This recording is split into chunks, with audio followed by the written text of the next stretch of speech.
Bismillah ar-Rahman ar-Rahim. Alhamdulillah Rabbil Alameen. As-salatu was-salamu ala Rasulil Kareem. Amma ba'd. Okay.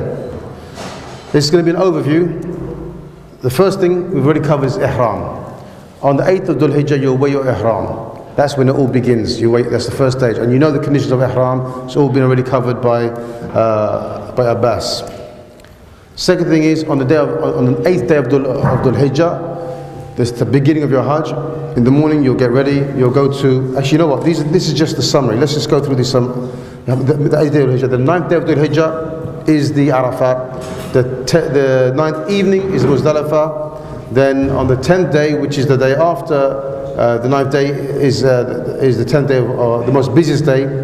There's a number of rites to be done on that day, which is from the stoning, you got to do the sacrifice, you have to shave your hair, and then you go to Mecca again to do the tawaf, tawaf al-ifada, and then you do say between Safa and Marwa, and again you go back to Mina, you stay the 11th, 12th and 13th, or you can just stay on the 11th and the 12th and then leave. Okay, the Rami. Now this is what we're going to go through in detail, and the Mecca on the last day as well, the tawaf al-wada. Okay, here we go. There we are, Masjid al-Haram, Mecca. That's where you will be in this place here, Azaziyah. I mean, I don't mean where's Azaziyah? Muzdalifah. Actually, this is just an overall view of where the Masjid al-Haram is, the Mina, the Muzdalifah and the Arafat. And the Azaziyah where you will be, it will be somewhere here, around here, Azaziyah. So you're very close to Mina. Just on the 8th of Dhul Hijjah, you'll be in Azaziyah, very close to where you have to travel to on the 8th of Dhul Hijjah. You're coming from Africa, then you have to assume from one miqat, and we're coming from London. So as Abbas already said, that when we fly over Jeddah, you'll fly over the miqat. When you fly over the miqat, then you'll already be in your ihram. So your state of ihram begins. Everything becomes prohibited. Okay. Now, if you're inside Mecca, we will be in Azaziyah at the time. So we assume our ihram from Azaziyah, and you've already done your Umrah, so you're going to be doing your Hajj now. Yes, sir. The ihram that you're going to be doing on the 8th of Dhul Hijjah is exactly the same as the ihram you did for your Umrah previously. And there you make your dua. The intention is different. It's Labbaik Allahumma al-Hajj. Before it was Labbaik Allahumma al-Umrah, now it's al-Hajj. You continue your talbiyah. This is Labbaik Allahumma labbaik, Labbaik la sharika laka labbaik, Inna al-hamda wa ni'mata laka wal mulk la sharika laka, right up until you stone the Jamarat, the Al-Aqaba, on the 10th day of Dhul Hijjah. So this talbiyah now goes on from 8th of Dhul Hijjah, 9th of Dhul Hijjah and the 10th of Dhul Hijjah until you throw your stones. When you throw your stone, then you stop making that talbiyah. And the talbiyah should be regular all the time. We'll still talk more about Mina. That's cool. It's also known as Yawm al-Tarweeh, the 8th of Dhul Hijjah, where you will go from Azaziyah to Mina.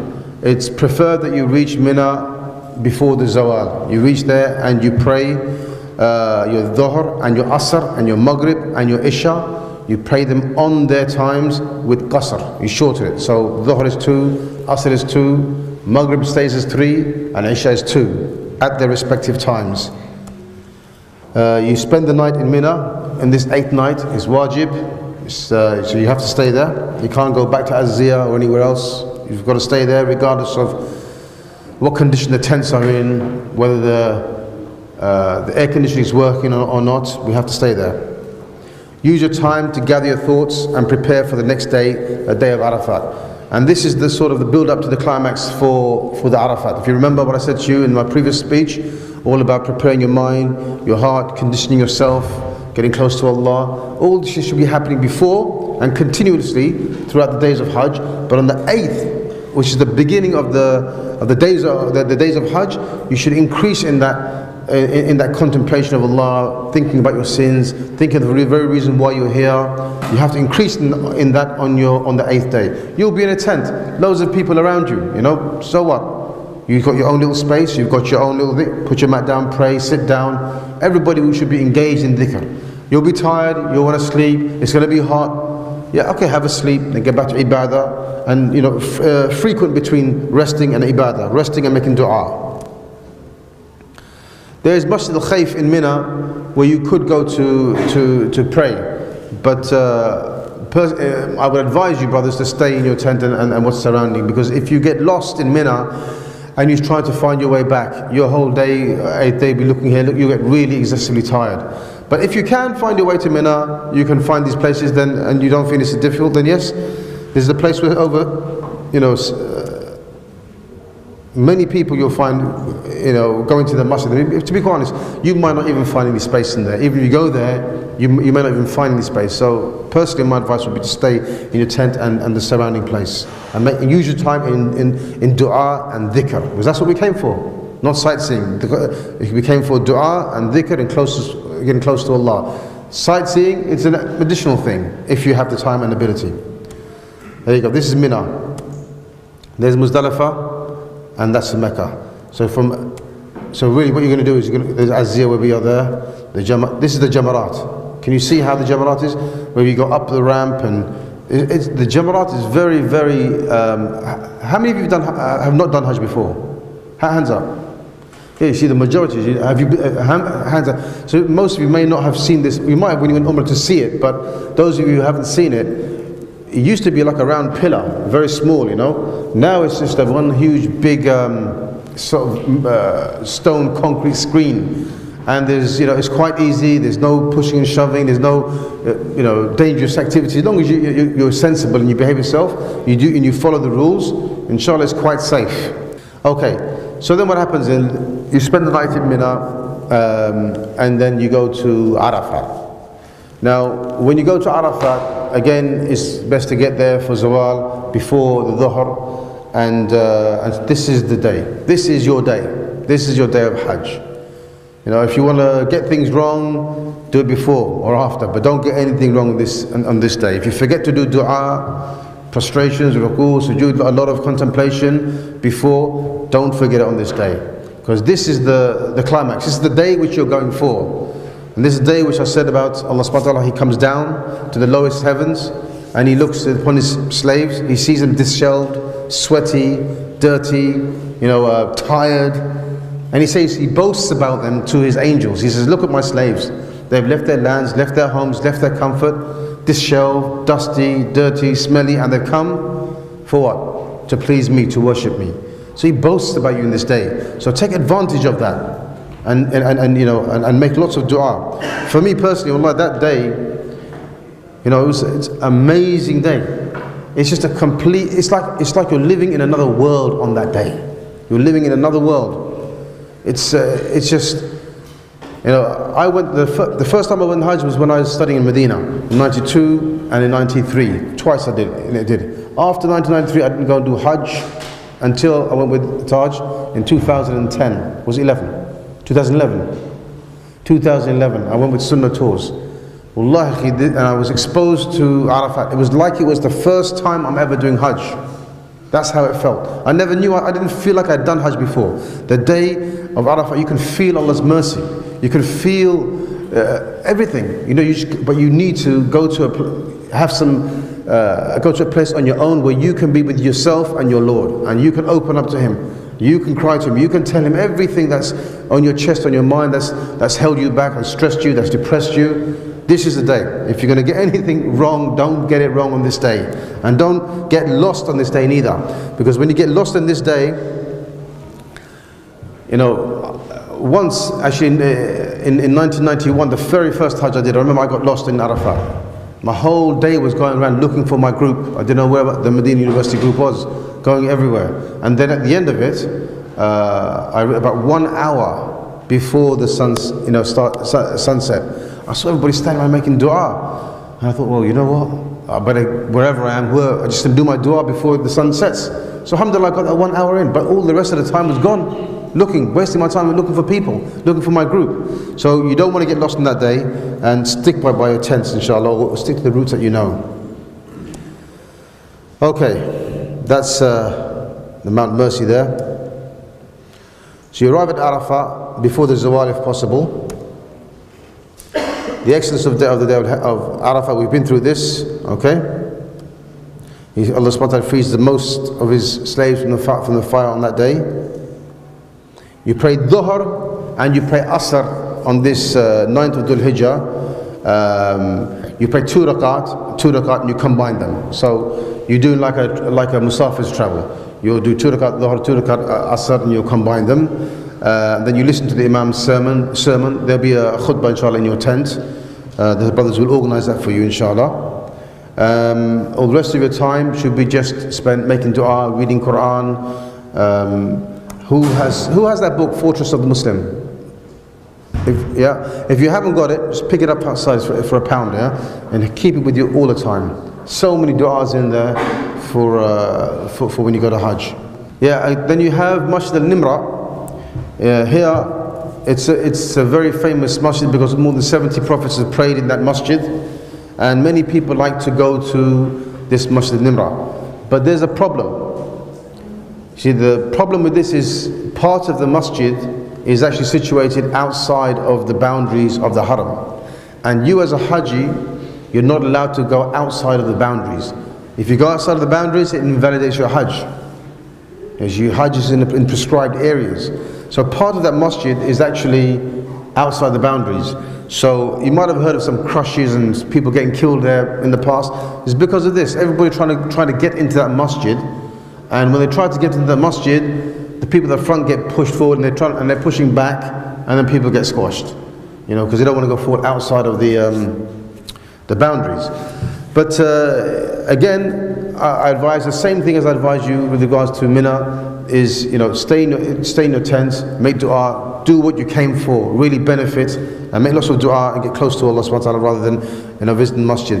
But if you have the ability, then there's no harm. Go there, visit, see, come back, you know, and if you can pray, then pray. But I would advise not to. There's so many people there. That's the boundary there, you see, the border. Almost half the masjid is not within the boundaries. Okay. You follow the sunnah of the Prophet ﷺ, you join the Dhuhr and Asr we spoke about, regardless of whether your prayer is in the masjid or in your camp. So whether you're in the masjid in Nimra or whether in your camp in these tents, you still combine your prayers and shorten them, okay? Yeah. After Salat, you move to your place inside the limits of Arafat. You stand facing the Qibla, raising your hands and making dua and reciting talbiyah, okay? So that's what you got to do. Go find a nice spot where it's quiet or somewhere where you feel comfortable with, raise your hands and you make lots of dua. The whole of Arafat is a place of standing. So you can stand anywhere in Arafat. Just be careful not to go out of the boundaries, and they are signed up, they are there. These are some examples of pictures of people standing, making dua. The Prophet ﷺ said, the best thing that I and the Prophets have said on the evening of Arafat, meaning the last hour of Arafat before sunset, is La ilaha illallah wahdahu la sharika lahu, lahul mulku wa lahul hamdu wa huwa ala kulli shay'in qadir. If you do not know this, learn it. Learn it now, because every time you supplicate, you can say in between this La ilaha illallah, then supplicate for something and say this dua, supplicate and say this dua continuously. You can also should continue. Remember, you're still in Hajj, and you still continue to say the talbiyah labbaik Allahumma labbaik, that as well. This is some typical examples of Arafat. You can see the toilets, bathrooms, people praying outside their tents, inside their tents. Sorry, is it more virtuous to pray to make dua on Jabal Rahmah? Right, that's a good point. Is it more virtuous to make dua on the Jabal Rahmah? No, I wouldn't say it's more rewarded, more virtuous to pray your du'as on the Jabal Rahmah. If that was the case, then the Prophet would have stipulated for us to go there and make dua specifically there. That was the place where he was, Jabal Rahmah, he was there, he stood there, his companions were there, they sat there, that's his sunnah. You know, but if you go there, and you find so many people there, and you try to get on their squash, you harm somebody in the process, what you're doing in actual fact is you're taking sin, and you're not getting no reward. You harm somebody else in the process of trying to do something which is not even a great reward. So really, dua wherever you are is sufficient, it's okay. But if you want to go and visit and see the Jabal Rahmah, because that was the place where the Prophet sat, there's no harm going to see. And if you can do that without getting lost, then do it. There's no harm in that, inshallah. There's Arafat there. That's the boundary of Arafat. That's the Masjid al-Nimra you see right on the end, half in, half out. The Mount Mercy, the Jabal Rahmah there. Muzdalifah is that way. Anyway, this is all these different routes now. Okay. Now we come to leaving Arafat. When you leave Arafat, there's going to be, long queues, long delays. I'll say that from now. You have to be patient. You spend the whole day of making dua, and you know for sure, you have to know for sure that Allah Jalla wa Ala, He has accepted your dua. Yeah? Remember the hadith I mentioned right at the beginning of the seminar? I am as my slave thinks of me. So think good of me. It's hadith Qudsi. Allah is however, if you think of Allah that He's going to answer your dua, He's going to accept your Hajj on the Arafah, the last thing you want to do is after you've done all that, and you're queuing up waiting for the buses, you start pushing and shoving and arguing and shouting because you're tired, you're sweaty, you need a shower, you've been in Ihram since yesterday, that 8th of Dhul Hijjah, buses are coming, other groups are taking your buses and going ahead, and you're still with your group here. Don't spoil your Hajj on this day, brothers. Don't spoil it. Be patient, forbear every difficulty that's going to come to you. You're still in that state of Ihram, you're still, a Haji there. So when the sun is set, you leave Arafah and you go to Muzdalifah. You go with calmness and tranquility, not jostling or pushing people. Rather, whenever you find room, then you go faster. So a lot of people walk from Arafat to Muzdalifah, others will take buses. The buses could take really a long time. Even if you get on a bus, don't think you're going to go on a bus because the bus is going to get you there quicker than walking. Sometimes that's not the case. Sometimes it's the other way around. But whatever you decide, whatever means of transport you decide to take, that's what you decide to be patient in it with it. It's Arafat, it's to Muzdalifah. You can see the amount of people, sheer numbers of people moving from Arafat to Muzdalifah. So if you walk, you're going to be one of them. Make sure you don't leave until after sunset. Okay? Some Hajis operators, they ask their pilgrims to get on the buses, before the sunset. Like they look at this, okay, it's an hour before sunset, half hour before sunset, 15 minutes before sunset. Let's get the bus queue now. So they make you get into this sort of cage area, or outside the cage area. They make you wait there before the sun sets. This is wrong. They say, no, don't worry, just go there, make a dua there, because that's also Arafat. You can raise your hands and make dua there. And when the sun sets and the bus comes, we can jump on and we can be off. We can be the first ones out. Don't fall for that. Don't fall for that. Because when you start to prepare yourself to leave, you're leaving. Okay, pitfalls related to Arafat. Fasting on the day of Arafat, the sunnah for the pilgrim is not to fast. So we don't fast on the day of Arafat if you're doing Hajj. Leaving Arafat before the sunset, staying until after sunset is wajib. Okay, it's according to Imam Malik, it's even a pillar. And pillars, if you don't do a pillar, your Hajj is gone. If you don't do a wajib, if you miss a wajib, you have to give a sacrifice or a fidiyah or something. So it's a serious matter. Standing outside the limits of Arafat. Be careful not to stand outside. Make sure you're within the boundaries of Arafat when you're making your dua, because if you stand outside, it will invalidate the whole Hajj. Okay? Ascending the Mount of Mercy or facing it during the dua, thinking that it has some merit. We already covered this. There's no merit facing the Mount Mercy or standing on it to actually, no special reward you get for that. But it's good to see where the Prophet, as I mentioned, was and his companions was and what they done. Wasting time in sleeping around, or eating food, just idle talk, wandering around for no purposes. Really, guys, you saved all this money for these years, come to do this huge ibadah, this final ibadah. The last thing we want to do, honestly, is start making that day of Arafat like any other day. Matter of fact, making the days of Hajj like any other day. We don't want it. We want it to be completely different. Okay? Tafadhal, yeah? Because it's just after sunset, if Maghrib prayer. Yeah. Yeah, I was going to come to that for Muzdalifah right now, you see. Because Maghrib and Isha has to be prayed in Muzdalifah. You don't pray the Maghrib in Arafat, okay? So on the 10th, in the evening of the 9th, you're going to spend the evening of the 9th and the night of the 10th in Al-Muzdalifah, okay? Now, when you go to Muzdalifah, however you go by bus or by walk, you'll reach there. It's a land, it's just huge open land. And it's uneven, pebbles, stones, there's just mountains around you, there's nothing. You lie down and it's just the sky above your head and the stars, that's it, you sleep with that. You don't cover your head with anything, you just sleep. You pray, before you sleep, when you get to Muzdalifah, you have to pray Maghrib and you pray Isha. You shorten them and you join them together. And then you pray a witr and you go to sleep. There's no special sunnah, nafil, no extra prayers, nothing.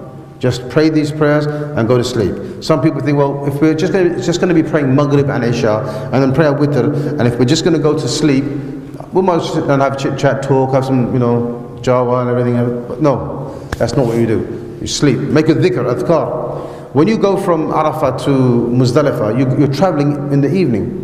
If you haven't done your evening du'as, do your evening du'as, either on the way or when you get to Muzdalifah. And make du'a at night. All the books in the Fortress of the Muslim, there's this chapter which shows you different du'as which you can make in the evening when you go to in the evening, and also for when you go to sleep. Do them. You don't pray anything between them after Isha. You just pray witr and you go to sleep. There's Muzdalifah. Look, you can see it's packed. People sleeping everywhere. Wherever you find a place, just lay your mat and go to sleep. I think the brothers in the Sunnah tours will have a flag, and they'll have an area in Muzdalifah where, as the buses go, you just got to go and look for the flag, and then they'll have an area for you, inshallah. So you try to get there as quick as you can.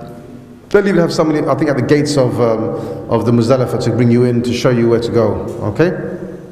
In Muzdalifah is where you collect your pebbles for stoning the Jamarat on the next day, the 10th of Dhul Hijjah. Okay?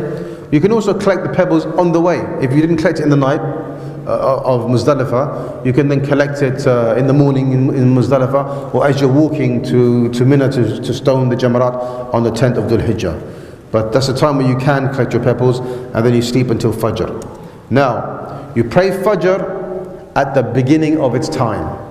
Don't delay it to the end, but pray it at the beginning of its time. And then what you do is, you wait until the sun before the sun rises, just before the sun rises, and then you head out towards Mina. Okay? Now Muzdalifah is permissible for the weak, the women and the children to leave halfway through the night if they fear the crushing of the people, or they're weak, their difficulties, etc., whatnot. By Shibal and Taj, they'll have a special group with a special leader for the people who have difficulties, women, children, etc., and get them to leave halfway through the night, so they reach Mina, do the stoning and all the rites of the 10th of Dhul Hijjah very early, inshallah. So Muzdalifah is a place called Mash'ar al-Haram. Again, you could climb it, face the Qibla, make takbir, tahleel, if you can find that, inshallah. But the point is, you leave Mina before the sun rises, but you read calmly, recite talbiyah just before. You don't pray Fajr at its beginning time. Say, right, well, it's before the sun has risen, let's go, and then you leave straight away. No, stay there, make du'a, the morning du'as. There's specific du'as you can read. You read Qur'an, and then wait for just before the sun rises, and then head out. Okay? When you come to the river valley of Mash'ar, there's another place where you should just rush by if you get there, but you won't see that, I don't think. Here, Muzdalifah, that's the whole of Muzdalifah where you spent the whole night, and that's where you're going, towards Mina. Okay? Last year, what we done, we tried to sleep over here, on the boundaries here, so that we can quickly get over into Mina the next day. To Arafat is the other way, that's where we just came from. The evening before. Mash'ar al-Haram. This is Mash'ar al-Haram. Yeah, look. This just shows you all the routes, roads. Okay, pitfalls related to Muzdalifah. Delaying the Maghrib and Isha prayer until after the middle of the night. You don't want to do that. You don't want to delay your Maghrib and Isha until after halfway of the night, okay? The sunnah is to delay the Maghrib and pray at the time of Isha together if one reaches Muzdalifah, but before the middle of the night. Otherwise it should be prayed anywhere within the time of Isha. So wherever you are in Muzdalifah, as soon as you reach there, pray your Maghrib and Isha together. Because you will get there around Isha time anyway. Because Maghrib, you've just left Arafat, haven't you?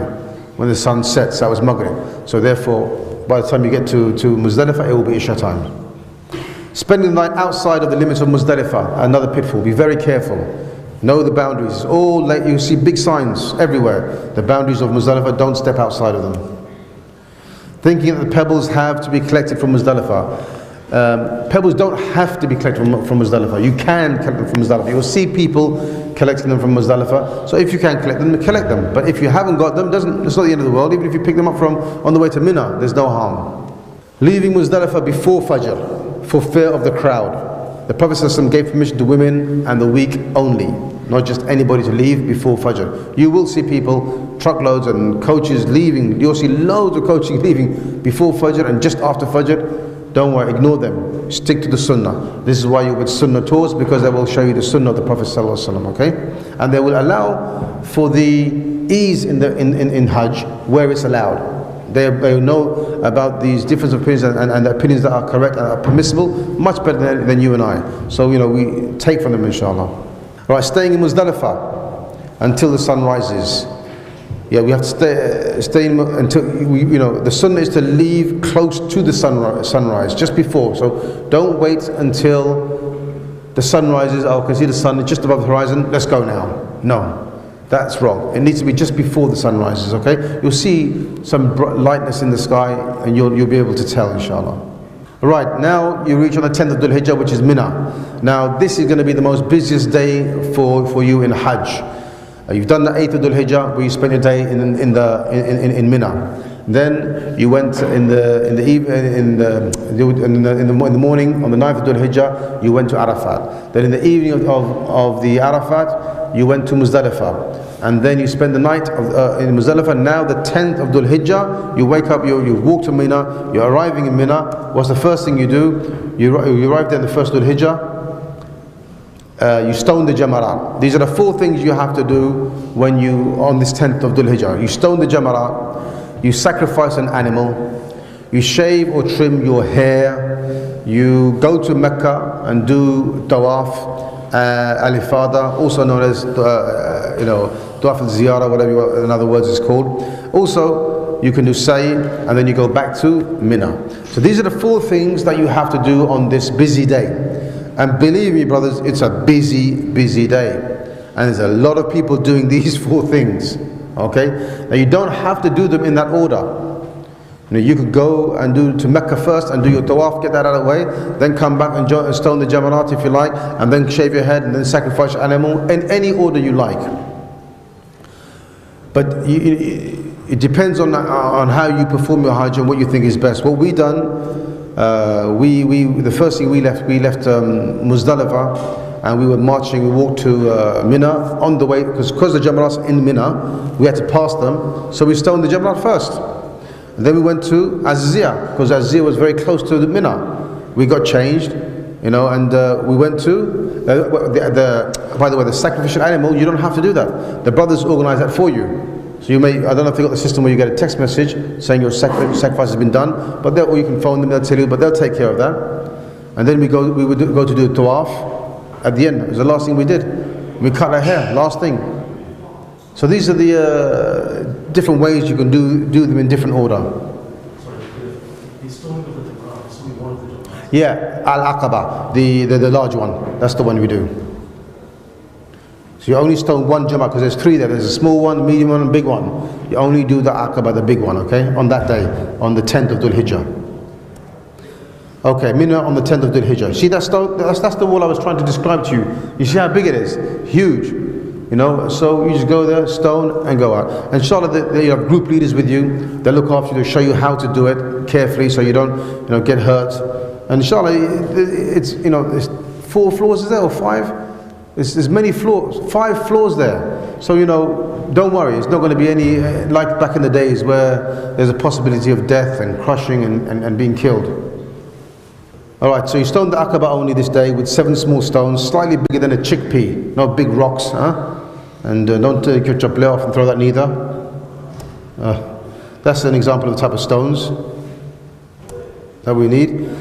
You at takbir, just say Allahu Akbar and throw each stone. You stop reciting the talbiyah, labbaik Allahumma labbaik, labbaik la sharika laka labbaik, when you've thrown your last stone. That's it, the talbiyah stops. Then what you do is, you cannot perform this stoning until after sunrise. This is the sunnah, okay? But the exceptions, inshallah, the brothers will explain to you when you're there, inshallah. But otherwise, the sunnah is you throw these stones after the sunrise. You know, just you've left Muzdalifah just before sunrise. You get to Mina, it's way past sunrise, so you can throw the stones then. Okay, the sacrificial animal. Again, we don't have to worry about that because the animal, the sacrificial animal, they'll take care of the sacrificial animal, so it's all within your package, I assume, inshallah. If you haven't sorted it out, sort it out with Shabal and Taj, they'll organize that for you, so that will get done. You don't have to worry about that. I need to move a bit faster, I think. Alright, the shaving hair, don't do that. Don't, if you see people in the street shaving your hair, I would advise you not to do that because you don't know how many blades they're going to be using, etc. Go to the barbers and make sure that they use a fresh blade, and make sure they say Bismillah before they start. Make sure they start with the right hand side of your head first and then the left. Okay? You can shorten it or you can shave it. Both from the Sunnah. The Prophet ﷺ made 3 dua for the one who shaved it completely, and he made 1 dua for the ones who trimmed it only. That doesn't mean you can't trim it. It just means if you want the most dua, then you shave it, inshallah. Yeah, and when you shorten your hair, you shorten all over, not different parts. Yeah, and the woman, she just takes 1 inch off the bottom of, gathers all her hair from the bottom, takes smaller 1 inch off. That's sufficient for her. This is after shaving, you go to your camp near Mina, take a shower, put on your new clothes and perfumes. As if you go to the camp. You could go to the Azziya where your hotel is. You can perfume because your everything's halal now. You can everything's halal. Then you can just have a shower, put your clothes on, and you can go to Mina. When you stone the jamarat and you shaved your head, these 2 things, everything becomes lawful except sexual intercourse. So you may wear your clothes, use perfume. It's called a partial freedom, but then once you've done the tawaf, al-ifada, oh yes, and in this tawaf al-ifada, when you do your tawaf and you go to Mecca, you don't have to cover your right shoulder like you did, uncover your right shoulder like you did for Umrah. You know, when you first done your tawaf, you had to uncover your right shoulder. In this one, you don't have to do that. And also, you don't have to do the ramal neither, which is, when you've done the tawaf of Umrah, you went around the Kaaba fast, walking at a fast pace the first 3. You don't have to do that in this one, okay? It'll be difficult anyway, you'll probably be on the top floor. 2 rakat behind Maqam Ibrahim, that's a must. But you don't have to go right exactly behind Maqam Ibrahim. If you try to do that, you might get crushed and people walk in front of you, behind you. Go far back. Or go on the top floor, the 2nd floor, 3rd floor, on the roof, but just see Maqam Ibrahim is, you're generally behind it, and pray there, okay? And then the say between Safa and Marwa. You do the say between Safa and Marwa, just as before, exactly like the brother explained in Umrah, is no different, it's the same. And then after you've done the Tawaf al-Ifada, that's complete, the say is all done, you head back to Azaziyah, everything now is halal. You're completely out of ihram in that state, okay? The restrictions are lifted. Drink from Zamzam water while you're there, return to Mina. You should return Mina, you have to spend the night of the 10th in Mina. This is about the sequence, we've already covered that. This is Mina, as you can see. The days of Mina are called the days of Tashriq, okay? And their nights you have to spend the night there. In the daytime, if you go to Azziya, you shower, you shopping, this, whatever you need to do, that's fine. But then come back and spend some time there, make dhikr, listen to talks, benefits, inshallah. This is the point of staying there. It's preferable to stay there. Most scholars consider staying in Mina as wajib. Okay? You may go at night to make tawaf and return to Mina if you wish, but I advise you not to do that, because if you try to go there, you might not get back. It's so busy, you might not find no taxis, so I wouldn't do that if I was you. Stone the 3 jamarat each, unless they have a system. If they've got a system where they've got shuttles taking you and bringing you back, etc., no, that's fine. In the daytime, in the evening, but at night time, you may not get back. Now the 11th, 12th and 13th, on these 3 days, you have to go from your tent, travel to the jamarat, and you stone the jamarat. You stone the small jamarat, the medium jamarat, big jamarat, the medium jamarat and the small jamarat. All of them on the 11th, 12th and 13th. After the first and the second jamarat, you move to the left and you turn facing the Qibla and you make dua. Make a long dua. It's one of the times which the Prophet said your du'as are accepted. When you stone the jamarat on this side, move to the left, make dua. Then go to the next jamarat and do that, yeah? I'm trying to be quick here. Yeah, you could leave the Mina after the 12th. You don't have to say the 13th night. Pitfalls of Rami. Performing the Rami is stoning the Jamarat during the days of Tashriq before Zawal the midday. Okay, the Prophet he did the Rami in all 3 days after the Zawal. It is permissible to delay it until later on in the evening, Asr, or tonight into the evening if it's crowded. But however, the Sunnah is after the Zawal, then you go and you stone the Jamarat. Throwing the pebbles all at once. They have to be thrown one by one. You can't get all 7 and just chuck them like that. Okay, one by one you say Allahu Akbar for each one. Thinking that the pebble has to hit the post or the wall. If it doesn't hit the wall, it doesn't matter, as long as it goes into the hole underneath. Putting the pebbles into the circle area without casting. They have to be pelted. You can't just, let me just look, you have to, throw the stones. Casting more than 7 pebbles is not right. You want to only cast only 7. Pushing and shoving, absolutely not. Absolutely not, under any circumstances. Throwing objects other than small pebbles like shoes, sticks, umbrellas and large rocks. You'll see people do that, but don't copy them, please. Making tawqeel, deputizing someone else to throw the stones without a valid reason is not permissible. Everybody who is able must do it. Okay, spending the days of Mina and the nights outside of Mina, Mecca, permission is given only to those with a valid reason. Okay. Some pilgrims go to Mecca to perform Tawaf al-Wada and return to Mina to do Rami. Tawaf al-Wada, not the Rami, should be the last act of the pilgrim. So when you're going to leave, your Mecca now, you're finished, then you do Tawaf al-Wada. Don't confuse Tawaf al-Wada with the Tawaf al-Ifada. Tawaf al-Ifada was on the 10th day. Tawaf al-Wada is on the 13th or the 12th day, depending on whenever you're leaving Mecca. It's the last thing you do, okay? Don't do the Tawaf al-Ifada, then go and do the stoning. If the Tawaf has to be the last thing. Leaving Mina before the 12th of Dhul Hijjah. Pilgrims can only leave Mina on the 12th after performing the Rami. So after the Zawal, you perform the stoning on the 12th, then go do your Tawaf al-Wada, and then you're done. Okay, if you're leaving on the 12th. There you go, that's Mina at night. That's the stoning.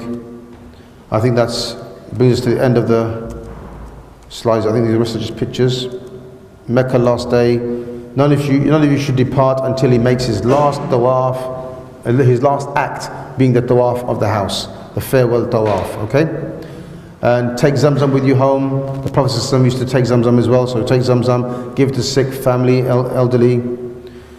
And when you finish tawaf, you leave the masjid walking normally and not backwards. Some people think you can't turn your back to the Kaaba when you're leaving, when you're saying farewell. So they walk back like this, backwards to the Kaaba and bump into everybody. So you don't do none of that. That's it, Miqat. It's just us. Inshallah, summary, inshallah. Jazakallah khair. Thank you for listening.